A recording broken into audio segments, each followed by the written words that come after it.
Welcome to the Sonic Collective, a music podcast that explores a different album or musical concept each month, diving deep into its history, context, and impact on the music industry.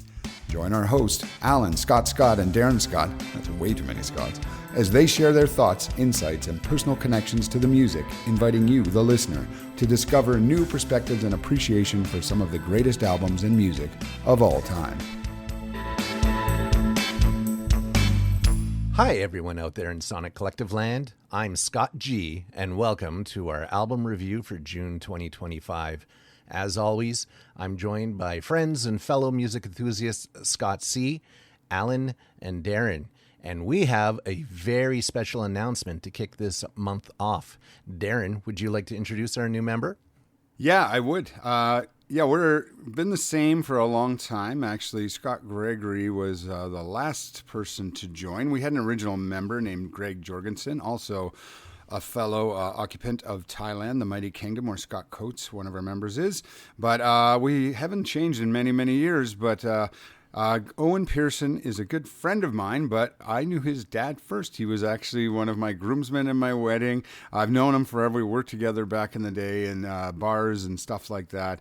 Salty Earth guy, so I've known Owen his whole life. He just recently graduated a radio broadcasting program with honors, and he was talking to me just recently about potentially editing, and we got talking about the podcast, and I just thought, hey, well, first of all, free editing, yeah, we'll take that. It saves time off us. But also, you know what? I thought, we got our four guys. We range in ages a bit, but we're pretty close. So it was a nice a way to invite somebody a bit younger. Hey, we're all Canadian white guys at heart, so we're not as diverse as we probably could be, but it's just our fun little friend group.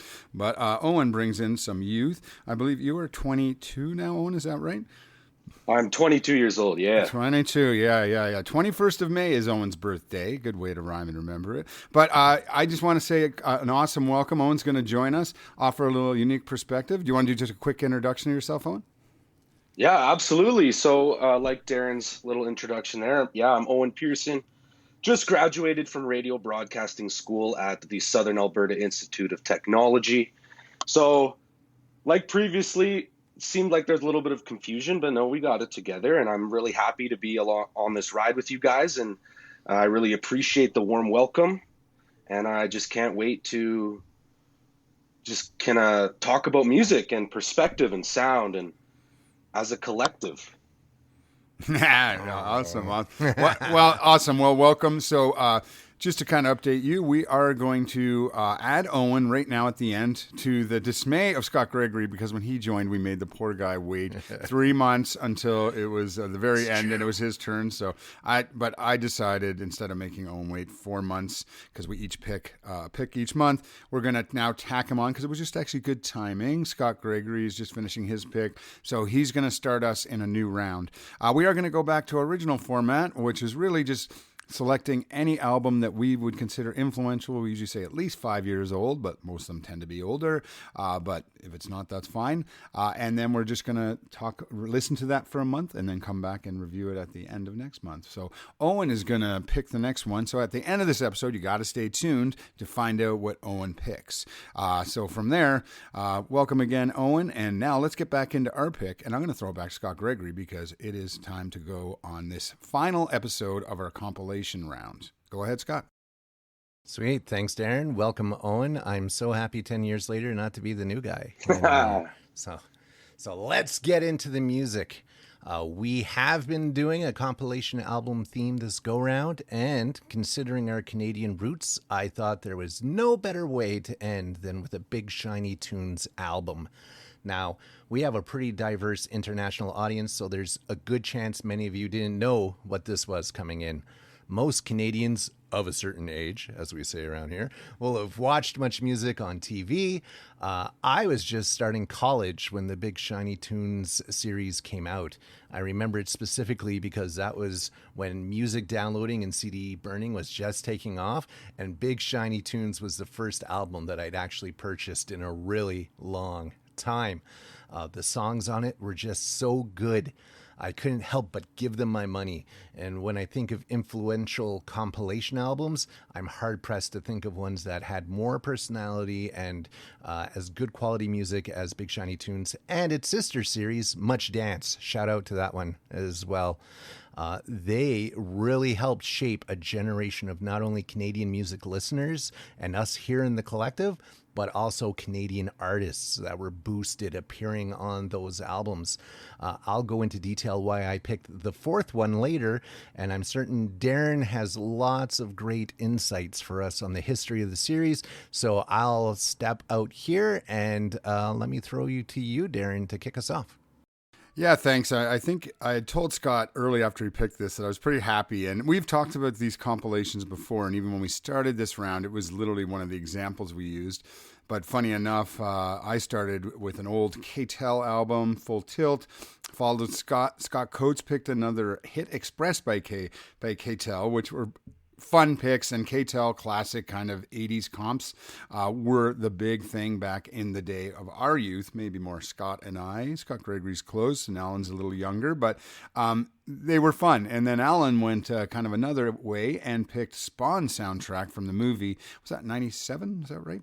95, 97? I think 97. And very interesting because that was a concept compilation album where they actually combined metal and rock, metal and kind of electronica, which was very cool, and some of those cool sounds coming out of that time. Anyway, Scott picked Big Shiny Tunes, and I couldn't have been happier. We even had debates before. I always said I like Big Shiny Tunes 2 the best, and I think he was 3. I thought it was funny when he actually picked 4. But anyway, a little history on that. I mean, these all started in 1996.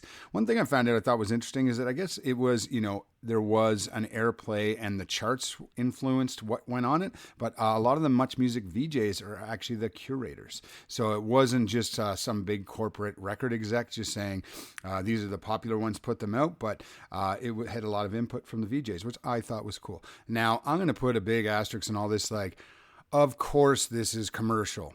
I listened to, there's actually a podcast called the Big Shiny Podcast that literally started by two guys, Chris Betts and Jordan Kramer Robson. That second guy was in a Canadian band called Magic Weapon out of Montreal. And their whole thing was a podcast reviewing these. And I listened to the one on 4 here. And hey, I'm sorry, guys. I'm not even tagging in it, but they were total assholes. They were just so pretentious. This song. They literally hated every song on the album. Now, hey, yes, there's a lot of popular overplayed songs from that era of time in 99 when this album came out that were, overplayed. Bawa to Ba by Kid Rock and some of the others. And you could always say, oh, they should have put this on or that on, but these were popular at the time picks. And yes, a lot of it was pop music, but I mean, that podcast, I never got, when people just do things and they just hate it all and that's their whole angle. And I know it actually gets more listeners when you just are more dramatic or hate everything, but yeah, I would not recommend that Big Shiny Tunes podcast, or the Big Shiny podcast, assholes. So that being said, I mean, yeah, you got to take it with a grain of salt that you're going to get some stuff in here that's a little more poppy, but it was also known for crossing some boundaries. There's a little industrial in here at times. There's a little new metal at times. Actually, this album gets criticized a bit for having a little new metal, too much new metal, as that didn't necessarily age well for some people. But I mean, you got to just take these albums with a grain of salt. They were popular music at the time, but if you were around in the 90s or this time, I think you'll go back and listen fondly. And I did. And some of them hey, Sugar Ray, I know he was cheesy and not really well liked, but I sing his songs every fucking time they come on. So he did something right. Yeah. Anyway, I mean, those albums also sold huge numbers. So this one actually sold north of 800,000, as did 3. The most popular, though, was my choice. 2 was over 1.2 million albums. So these were massive, massive hits. And that's in Canada. Sorry, I just want to let you know that's in Canada. I mean, they were only really available in Canada. I'm sure they had some maybe outside distribution. Maybe some ended up in the States. I'm not even sure of that. Maybe one of the other members does, but pretty interesting. One thing to remember, and it's always good to put yourself in the context. This is 1999. I mean, did you know Vladimir Putin, that was his first year in power? Holy shit, he's been in power that long. You think of Woodstock 99 and the big bro movement, and yes, we know this music. This was kind of the death rattle of post-grunge, and we knew that, we didn't know, but now we know that now hip-hop and rap and more pop became the king of the charts now, and we're still in that system. Alan Cross will tell you that everything comes back in cycles, and rock will come back, but it's been a while. Rock will never go away, but this is one of the last times we really ruled the charts with a lot of these rock and alternative hits. So that's interesting, and this is all frickin' internet, guys. Like it was just starting. People had computers and internet, but you weren't getting music. There was no Napster. There was nothing like this. And we've said that in all these compilations things. It wasn't like you can just pull up a Spotify playlist now and get whatever you want. If you wanted those 15 songs, you either had to go buy 15 albums, or you were going to get these, or you buy the 45s, right? So then you have a whole bunch of 7-inch records hanging out and you're just flopping them. But it's nice to just put on a whole album and let it go. By the way, the vinyl versions of these collections are highly collectible. They're very sought after. I'm a big vinyl nerd. I have never seen a Big Shiny Tunes vinyl album. Not one, not ever. So that's how rare they are in the journeys that I've seen. So that's a little history on the Big Shiny Tunes as the group. But for 4 here, I liked it. It was fun. Again, I think I like 2 better personally, but it starts, I guess maybe I'll start with some of the criticism. I'll go kind of negative and then go positive. Some of the criticisms, and one that I didn't even catch until I really had thought about it and I read somewhere else, was 0 female-led bands. 0. So it's all white guys except for Lenny Kravitz. He's got the Jewish half-black thing going on, and they're like, that should cover all the diversity because that's it. So it does get criticized a bit for that with a lot of, you think of Canada, like, Alanis Morissette at the time, like I don't know, was she on any of these? Maybe, I don't know. Or maybe they couldn't get the rights. Alan? Isn't David Usher from Moist? I was looking him up right now. Métis or Indigenous or something. Oh, okay. I might be wrong. Maybe there is some representation. Partially. Oh, really? Okay. All right, they're Thai Indigenous. I was literally Wikipediaing him right now because I was the exact same thought. Wait a minute. All right. Well, thanks for adding. But still, as you can see, pretty white. The flow of it is okay, but I think they could have organize the music a bit better, kind of the fast to slow songs to the types of genres. It kind of flip-flops all over the place. And if we go back to my original Full Tilt pick from K-Tel, it suffered from that pretty poorly, but then by Hit Express that Scott did, it was actually organized much better. So I think it could have been a little bit better there. And I already mentioned it, but there was a lot of songs on here that were definitely overplayed and the big hits, whereas there's probably others, and everybody will say, oh, they could have picked others. Like, I'm not going to get too stuck up on that, but they probably could have varied it slightly, just a little bit, and picked a little more, not obscure, but just not the biggest hits of some of these artists.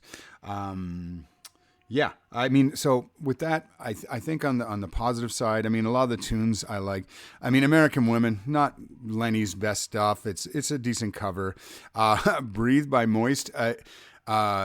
It's basically just a ripoff of Creep by Radiohead. So that I thought that was weird. And if you didn't hear that, like, go back and listen to it and you'll be like, oh yeah, it is the exact same chord progression. I would guess it's not the exact same, but very close. Someday I was a sucker for. I told you, Sugar Ray. Matthew Good Band, very big Canadian band back in the time. Apparently he's a big asshole and not great live, but I remember liking this album at the time. So I don't hate the music. I try to separate, like, if we judge music by how much we like the people, forget it. And obviously want to get to Kid Rock, that's a whole thing. But recently we now he's never going to come on the podcast. Yeah, it's definitely not going to. But Blink-182, classic, and power punk pop. We just listened to that album the other like a week ago with Owen and his dad, so that was awesome.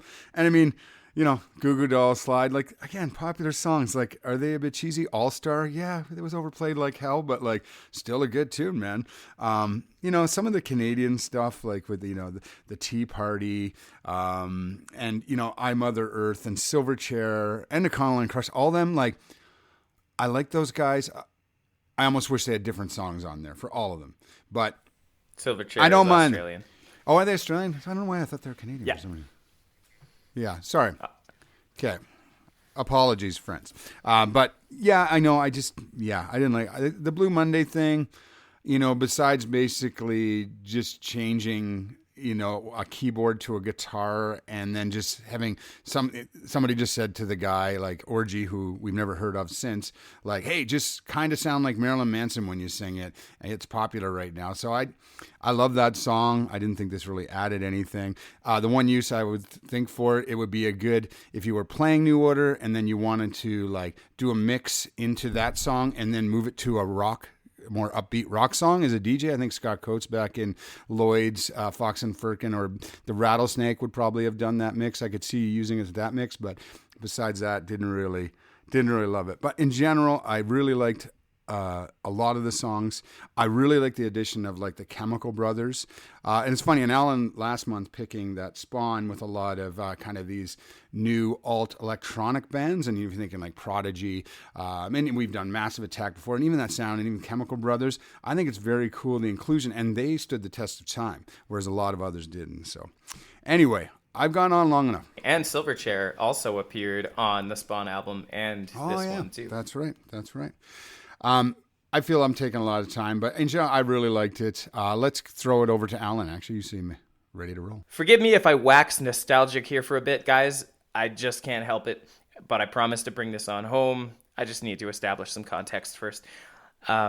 This album was released in November of 1999, and I got it for Christmas. It was a Christmas present on CD. And, I loved the previous 3 Big Shinies, so I figured this would be a surefire knockout Christmas gift. But to be honest, at the time, when I was 15, I was not blown away by it. Here's the thing. Somewhere between 1998 and 1999, I started to notice a shift in popular music. Rock and alternative had kind of ruled the roost for a pretty long time by that point, and I think the post-grunge era was waning in favor of pop and R&B, hip-hop, and dance music, things made on computers rather than guitars, right? And for me at the time, I noticed that the songs on Big Shiny 4 stood out as reflecting that change. And again, this is just my perception and my memory of that perception. But it seemed to me like the earlier releases were stacked with some pretty hard-hitting rock songs, whereas this 4th edition, it seemed milder. It had a milder side. It wasn't too loud. It wasn't too angry. There seemed to be fewer guitars and more DJs and producers with laptops. So, fair enough, but I was 15 at the time. And when I was 15, I was at the peak of my teenage angst. So if it didn't have Jonathan Davis or Trent Reznor or Marilyn Manson or Fred Durst screaming on the mic, I just wasn't interested. And so all that is to say, back when this CD was fresh and when I was just a kid with a skateboard and a bad attitude, I was kind of disappointed by it. It was not the stacked heavy hitter that I had hoped for. Darren, just like you, my favorite in the series is Big Shiny 2, and that had everything I wanted and more.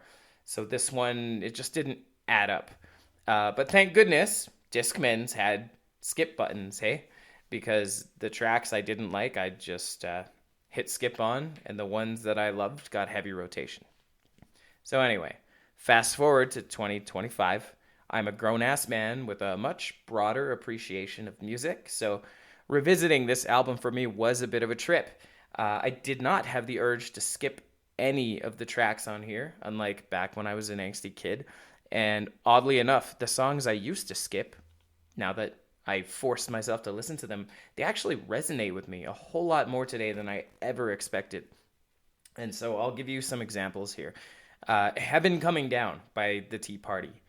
Man, I hated that song when it came out back in the day because I loved the sounds they were getting on their last album. It was like this really grungy industrial sound, and I did not want to hear some slow, boring ballad. But in 2025, man, I really appreciated how spacey and deep this song is. The production is super tight, the melody is pretty, and it's moody as fuck. It's just a great track. Another one is Let Forever Be by the Chemical Brothers. Back in the day, did not like this song. I would hit skip on this track every single time. my musical tastes required distorted guitars. Otherwise, I just wasn't interested. And this song is just a weird cacophony of sounds that are put together by a DJ or a producer or whatever. There's no guitars to be found, right? However, today, as a grown-ass man, I can totally appreciate how trippy the arrangement is. Like, dude, this is a trippy song. The bass line is catchy and driving. The drums, while simple, they're probably a loop, but they really do a good job of complementing the sonic fabric of the song. And the production is just also really well done. Like, they did a great job on this song, and they made it sound really psychedelic, which, as I was listening to it, I kind of noticed that maybe they might have been inspired by the Beatles song Tomorrow Never Knows, because both songs feature similar drum beats and samples that play backwards or flutter in and out of the mix at random, and it just creates this really psychedelic tapestry. But yeah, I was surprised to find that song is right up my alley these days. And another one, Praise You by Fatboy Slim. I could never understand why this song got airplay on rock radio because it wasn't rock. But over the years, the song never went away, and it just kind of gained status as a classic and potentially even influential. So as a result, my initial cold feelings towards the song have softened, and I mean, I'd fall short of saying I love it, but I definitely do not loathe it anymore. So yeah, interesting to listen to this album with fresh ears after all this time. But here's the thing. It's been 26 years, and I'm sorry to admit, guys, I still find all the songs that used to be my favorite are my favorite today. I still love Anthem for the Year 2000 by Silverchair. I throw that shit on regularly. I sing it at karaoke. I still love You Don't Know What It's Like by Econoline Crush. You know, I got to see them in concert when I was probably 16, 17. And to this day, that was like top 3, one of the best live shows I've ever been to. I've got a soft spot for Econoline Crush in the Canadian music landscape. What can I say? And Orgy, Darren, I know it wasn't your jam, but, well, I guess you liked the song, but I have always loved Orgy. And Big Shiny 4 was my first exposure to them. It definitely wasn't my last. I had an Orgy poster on my bedroom wall. I still go back and listen to all the songs on Candy Ass as well as their more recent releases. And Hello Time Bomb by Matthew Good. I mean, it's a banger. What more can I say? This is a great song. And the first time I think I heard it was also courtesy of Big Shiny Tunes 4, because I don't know if I ever mentioned this, guys, but in between 1998 and 1999, I lived in Oklahoma. So I didn't have Canadian radio. I had American radio, and Canadian artists did not get on the U.S. market. So a lot of these songs, my first time hearing them was through Big Shiny Tunes 4, having moved back and been exposed to the Canadian music. I did get Ba Witta Ba down in the U.S., Kid Rock. That was the first Kid Rock song I ever heard, so I was stoked to find it on this album. And I don't know if it's just me, but I feel like this song still holds up. I am self-aware enough to admit that this could be just me speaking through rosy, nostalgia-tinted glasses, but I don't know, that's a fun one. And lastly, I got to shout out Mistake by Serial Joe. Those dudes were only a couple years older than me, so I had a ton of respect for them and what they were doing. And Mistake is a catchy song. I recently discovered there's an American market only release of this song, and for my money, it sounds even better than what we got on the Canadian version. So if you're interested, I think you can only find it on YouTube, but might be worth checking out if you're a fan of that one. So yeah, anyway, to bring it all home, I think this album is absolutely solid. I think it stands the test of time, and I think it deserves its place in the Big Shiny Tunes anthology. It may not be the best one, it might not be the strongest offering, but it sure ain't the weak one either. I'm really glad you picked this, Scott. I definitely enjoyed getting reacquainted with old favorites and giving those songs I used to hit the skip button on another shot now that I've got a much broader taste in music. So I've been talking a lot. Let me throw it over to Scott Coates over in Thailand. Yeah, thanks both. This was a fun pick. It took me back to being a DJ in Calgary because, I mean, we just forget now you can get any song at any moment on your phone, right? These were classic CDs for bar owners to buy because you'd get at least a half a dozen tunes you could play in the bar, right? For the cost of one CD.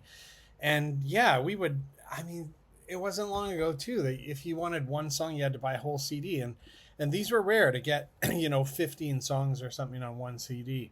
And I think these were slightly past their hit prime, probably by 6 months when they came out. But yeah, this was a lot of fun, kind of going back to those days. I'm surprised that it doesn't seem this series is actually officially out, because I use iTunes and none of them are on there. And I noticed on Spotify, it's just people creating a playlist. You mentioned a song that somehow didn't pop up on my playlist as well, Alan. So one of them wasn't listenable, and you just mentioned one that didn't even appear for me. But look, this was neat. And thankfully, Darren shared a video on YouTube of a Canadian guy talking about the history of this series before I really started listening to it again. It provided a lot of context. I liked then knowing that they picked some big hits of the days. They also put some that they wanted to become hits. So it's highly varied, right? And I kind of wonder, like, when I was thinking, okay, there's some duds on here, that faults it. But does it fault it? Because what was the intent of the compilation? And my guess is the compilation was some big hits of the day, Canadian artists, as we know, and maybe some international ones that Canadians didn't really know well, and they'd pepper them in there and hope that that band would start to get some uptake, right? So in that sense, there's some turds on here for me, but hey, again, I think it was a delivery device to try and get some uptake. And if you haven't watched that YouTube video, Darren can fill us in on who the guy is, but it's really, really good. Breathe from Moist, interesting that it's got a Radiohead angle. I didn't realize that, Darren. We touched on that guy's tie, and when I first lived here, they were coming to Thailand, and somehow I interviewed him for a magazine. And it's not a bad song, and it's also interesting to see what bands, faded off, and they did. I'm kind of with you. Sugar Ray's cheesy, but I gotta say, for some reason, I always like Sugar Ray singles. They're just kind of fun, toe-tapping, backyard songs. It is weird, the production on this one. It's completely like over the top. It's in the red. It's hot. It's kind of distorted, and I called it up on iTunes as well, and it's also distorted there. So like the root recording is distorted, which is sort of odd. Slide, What's My Age Again, Praise You. Those are all fun. Let Forever Be, Scar Tissue, All Star, like just throw it on at the barbecue.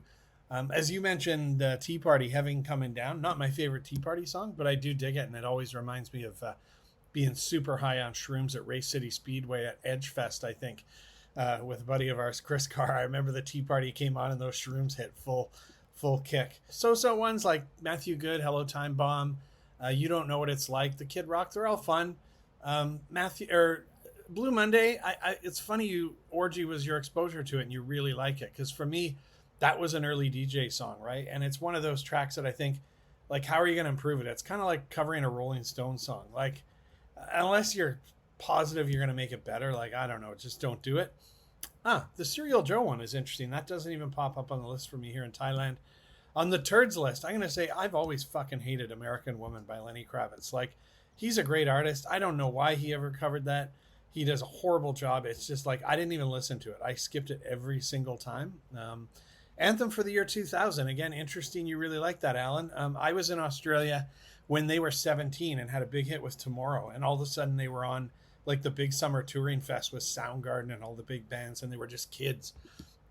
So I did listen to that a few times. Still didn't really kind of grab me. But look, this really has gotten me nostalgic for compilations and those days when, again, we would buy one of these because we got so many great songs in one go. But I don't know if we could ever replicate it, but I am kind of surprised no one, like, I think of Alan Cross, the Canadian broadcaster, or Rolling Stone magazine. Like, it would be kind of neat if they had solid themes and started to put out playlists around a theme. And I mean, that would be funny to have, or fun to have curated playlists. The New York Times does it a wee bit, but it's not as fun. But yeah, I agree.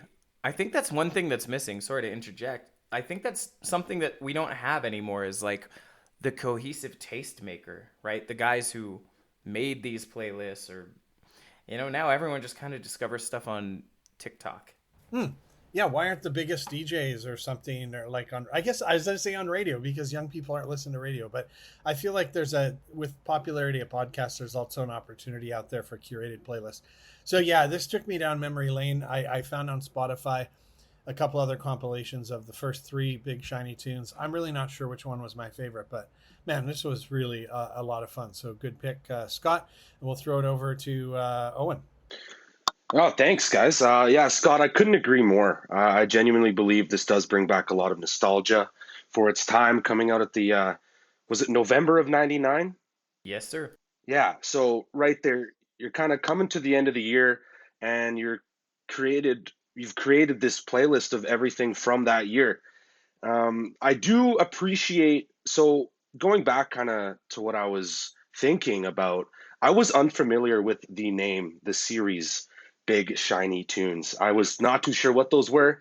And then when we were listening to them over the past month, I was like, oh my goodness, this actually does ring a bell. And it did bring me back to my childhood. My father would definitely put these on. And I think that's a lot where kind of this nostalgia came from, was listening to Big Shiny Tunes, all of them. And I believe there's 15 now. I think there's some newer ones out there.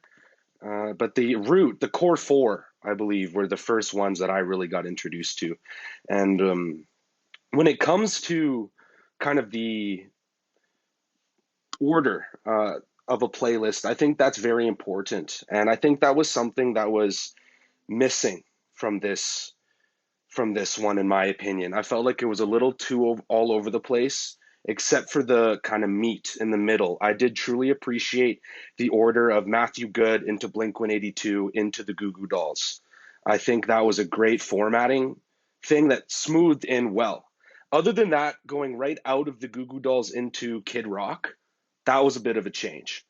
If I were to organize this playlist, I would have put maybe American Woman and Kid Rock together, just to kind of keep that heavier guitar sound alive and a little more smooth, which is fine. Playlists are allowed to change. I mean, not every single song on an album sounds the same. So that's fair. I will give them that. And then there's a big chunk of this that, like I was saying, is a little all over the place. With the Tea Party, Smash Mouth into the Chemical Brothers, I felt like that kind of felt a little odd. But the thing that kind of leveled it out for me was the nostalgia of these songs. Great tunes. You can't go wrong with songs you know. I just had a little bit of an issue with the ordering process.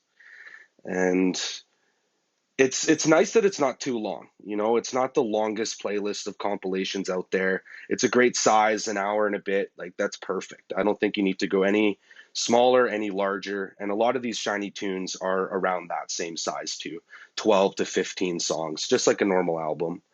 So that was pretty nice to hear. It's a great driving playlist, I will say that.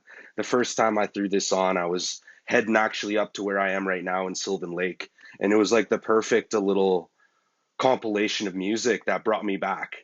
And I did appreciate that. I felt like there was a lot going on with it. And I then went back and listened to all the other shiny tunes, and I felt like those ones, the third one and the fifth one, even had a better ordering format than I think the fourth one did when it comes to that kind of sound and the transition of songs. Going into the Chili Peppers too, I think with everything in the middle there with the Goo Goo Dolls, Kid Rock, Smash Mouth, I think the Chili Peppers would have been a perfect little middle spot to kind of calm everything down. And it's Scar Tissue too. That's one of their greatest hits. But other than that, I think they ended it really well with the Kona Line Crush. That's an album that, or sorry, that's a song in a band that really has that kind of deeper meaning to it, being Canadian. And I think that was kind of what tied it all in for me. I think that's pretty much my full opinion on this little mix of songs. So yeah, I'm going to throw it back to Scott Gregory. Cool. Thanks. Darren, by the way, Sugar Ray. I don't know if you've ever watched Mark McGrath on Rock and Roll Jeopardy, but you should go find his episode and you will be pleasantly surprised by his musical knowledge and how he absolutely destroys everyone. No, I haven't seen that. Okay, I'll go see it. I mean, I know Mark McGrath is a gem. I love that guy. He's a genius and a gem. So look that one up. It's amazing. He just starts and ends everyone. Yeah. Sweet. Anyway, sorry. Yeah. So I picked number 4. One, because everyone liked 1, 2, and 3. And so I thought no, you don't get what you want. But also because I thought it was the last of the great Big Shiny Tune albums. It downgrades to good, quote unquote, after that. You know, the sales start to decline. After this one, it goes from like 800,000 to 600,000 to like 300,000 or something by the time 6 comes out. And honestly, you started to see some repeat artists from previous albums as you went on as well, too. And I really liked that it was just always unique selections up until that point. And I also thought the Canadian content suffered a bit. I'll just note that Nickelback appeared on number 5 for the first time. So you knew the end was near at So you knew it was the superior album. Agree to disagree. Lenny Kravitz leading off. I thought it was clever because it's his cover of a Guess Who's hit. That's about all I can really say positive about it. And they were Canadian. So you get a twofer out of the gate. Canadian content. I know, right? So I thought that was clever. Moist, The Tea Party, Econoline Crush. You guys mentioned them all. They're all bands that I've still wondered why they never blew up down south. The Tea Party is actually giant in Europe. And apparently they tour there all the time. I think they live there now. And I Mother Earth's Summertime in the Void is probably the last song of theirs that really caught my attention after Edwin left. All 4 appearing on this album was very exciting for me. I honestly think there is a little bit of a cohesive flow to the album, but maybe I need to look at it a little bit closer. Maybe I'm just blinded by the fact that instead of like some of the other compilations we found that tried to sprinkle a little bit of everything on the album, this one was just sticking to Rocking Out. But inside of Rocking Out, there's a lot of variety and sequencing that you can do there too, right? So, big international hits from Kid Rock, Red Hot Chili Peppers, Sugar Ray, Blink-182. Those don't necessarily all go together, just because they're in the rock category. So I think I'm going to go back and listen again, Owen, with that in mind too, because I didn't really take that as a line of examination. So now you got me thinking on that. But these weren't B-sides from these guys either, which I think you see sometimes on some compilations, especially like gas station compilations. But, they were heavy radio rotation hits, which is both a positive and a negative, right? You've probably heard them all a bunch of times. But if you wanted to own them, again, you had to, we're not far away from the era of cassette tape on radio that we were talking about before. CD burners, LimeWire. It was taking you literally hours to download individual tracks if you could find them. You kids just don't know how good you have it today with your streaming services and your iPods and phones that look like iPods. I've already said a chunk at the opening of the episode, and you guys have gone through a bunch of the tracks already. So I guess I'll just really shout out my 2 favorites. The You Don't Know What It's Like is a smooth electronic banger from Econoline Crush. It's also never left my playlists, Alan. Trevor Hurst's voice is just so smooth. I could never get enough of him. This is probably my favorite track by Econoline Crush, but there are a lot of them. And apparently he's a nurse now. I don't know what it is, but like Canadian musicians and CFL players always seem to have like a second job. We need to get these guys paid more. Doesn't pay as much. I know, right? The other, Heaven Coming Down by the Tea Party. Again, Jeff Martin's vocals are what sell me on the song. He's so pitch perfect all the time. He's got that deep vibrating power that pushes through on every track he does. And this one in particular, he just opens up. To me, it's the quintessential track from this band. And I'm glad so many people get to experience it on this album. Let me close by saying, Canada sometimes gets flack, especially at home, for having a lot of laws that help make space and fund Canadian arts, including music. And living behind that curtain of American cultural juggernaut influence, just being inundated with their media all the time, it could be so easy to just let our own distinct artistic voices be drowned out on that larger stage. And Big Shiny Tunes demonstrated that you could put Canadian music alongside American and UK and Australian and provide just a wonderful product with no artistic compromise that promoted the hottest American offerings of the day along with Canadian acts that were just amazing in their own right as well. I think of bands like Sloan, Moist, Age of Electric, and their sister band Limblifter, the Killjoys, Treble Charger. They're acts from every corner of the country, and it's scary to think I might not have heard of them if we didn't make room for Canadian artists on Canadian airwaves and on these compilation albums as well. So let me plant my flag in support of CanCon laws and say thank you to everyone that helps make and promote our music to the world. And on that note, I'm going to throw back to Darren, and we're just going to do a brief final thoughts and scores, I guess, out of 5. Yeah, I would echo your Canadian sentiments. I mean, it's come up many times on our podcast about the CanCon rules that basically all Canadian broadcasters, if they're playing music, have to play basically 1/3 Canadian content. Or is it 40% now? I forget. Anyway, but right in there. So, I mean, it might sound weird to people not from Canada, but it actually completely made us a dominant force on the music scene, punching way above our weight class, as Alan has said before.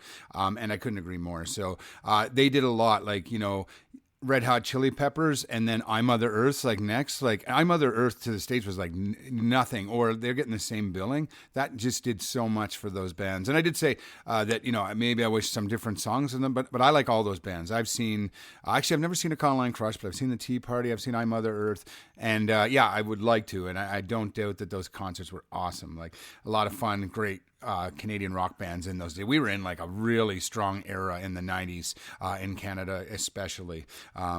Besides Celine Dion and a lot of the big, and Shania Twain, there was more happening. Alanis Morissette, there was a lot more happening.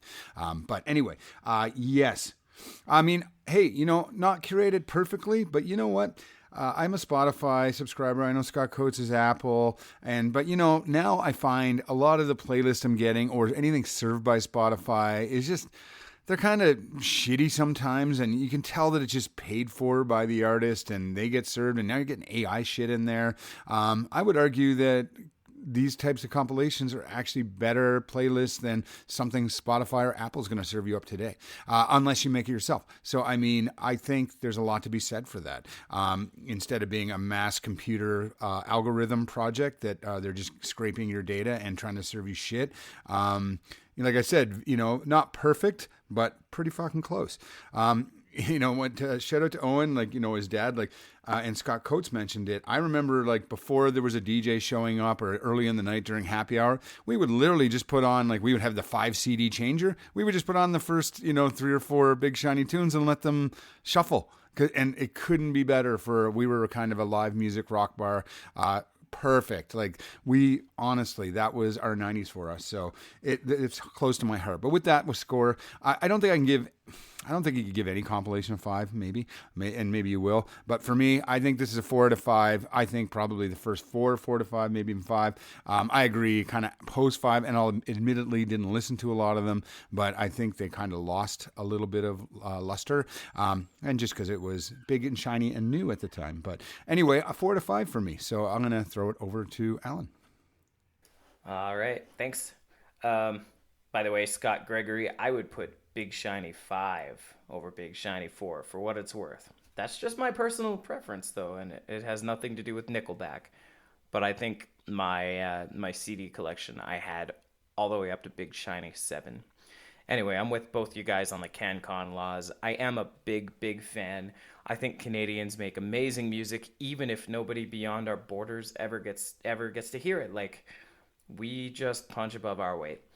And to me, Big Shiny 4 was the last hurrah of the 1990s, particularly the Canadian flavor of rock and alternative offerings in the 1990s. Because by the time this was released in 99, as I mentioned before, the music landscape was changing. New sounds were emerging. So for that reason and others, overall, I'm going to give this album a 3.75 out of 5.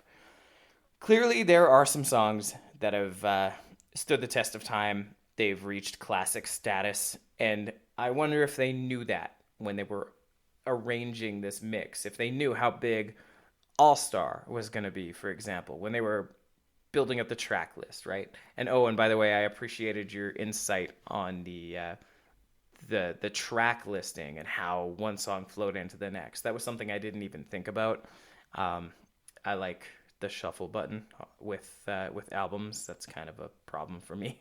But anyway, yeah, I mean, there are some songs that perhaps may have been forgotten over the decades as time marched on, but that does not take away by any means from the fact that they are bangers. Like, almost every song on this album has a lot to offer. And, 17 tracks might be a few too many. And maybe there are some tracks that I would probably let go of before others to tighten it up if I was going to make this into a personal playlist. But overall, I think this is a really cool snapshot of what was happening in the musical landscape back in 1999. And for me personally, a big ride on a roller coaster of time back to the formative years of my life, and an interesting benchmark in terms of how my musical tastes have changed and evolved over the years. So with that said, over to you, Scott Coates.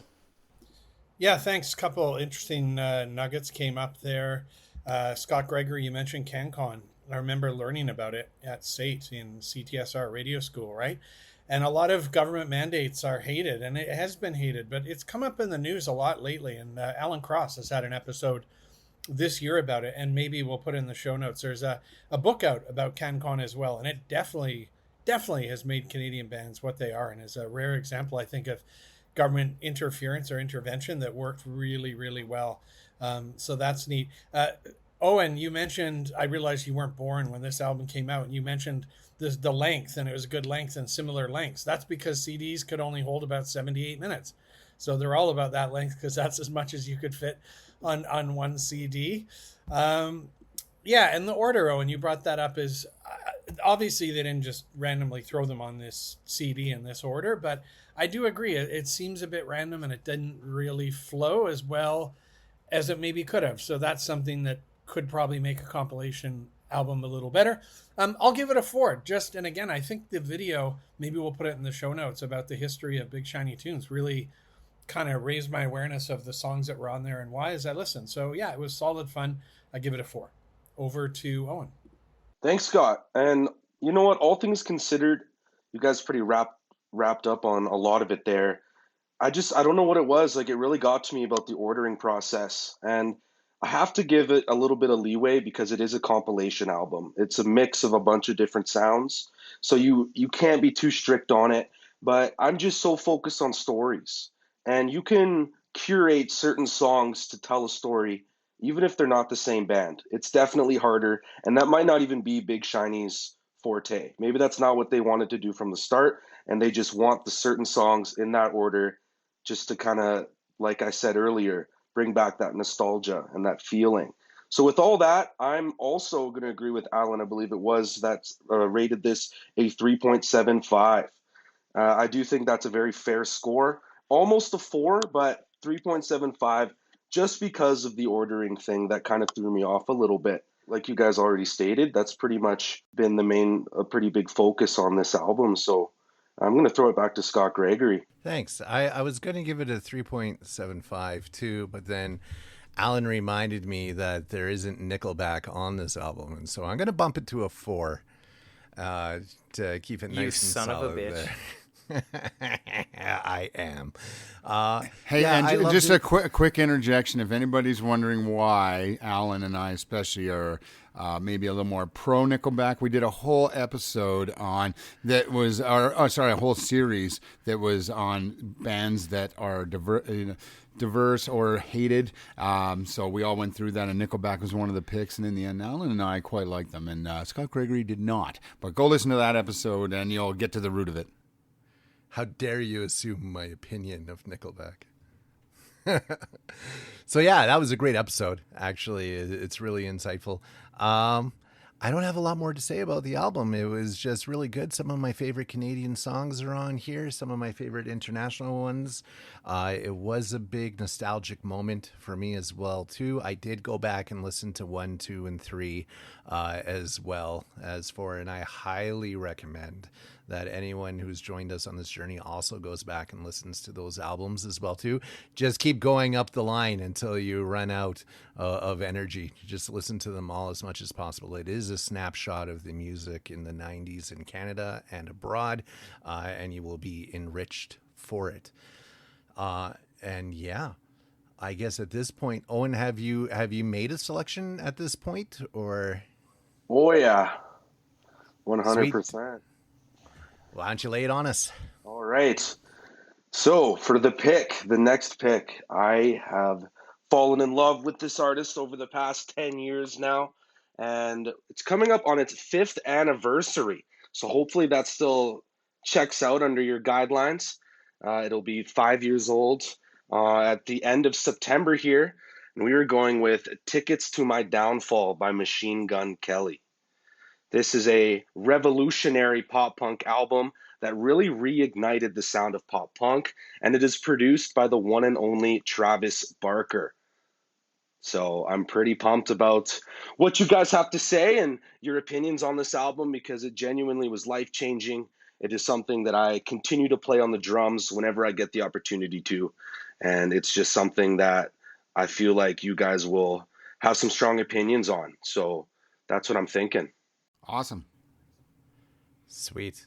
I've heard a song by him, and then I heard Eminem's response to it. So Eminem beat him so bad that Machine Gun Kelly actually went into the business of pop punk. He switched genres. Yeah, he switched genres. But I cannot believe this album is already 5 years old in September. I know, right? That makes me feel old, and I was already feeling old when Owen joined. Dude, I'm like 19 years older than you, bro. Yeah, poor Alan. You bumped him from the young guy. We used to be like, hey, well, let's go to the young guy. Yeah. Shit, by like a wide margin, too. I don't appreciate this, guys. Yeah. At least I'm not the new guy. This has worked out well for me. Thanks again for joining us at the Sonic Collective for our June 2025 pick, Big Shiny Tunes 4.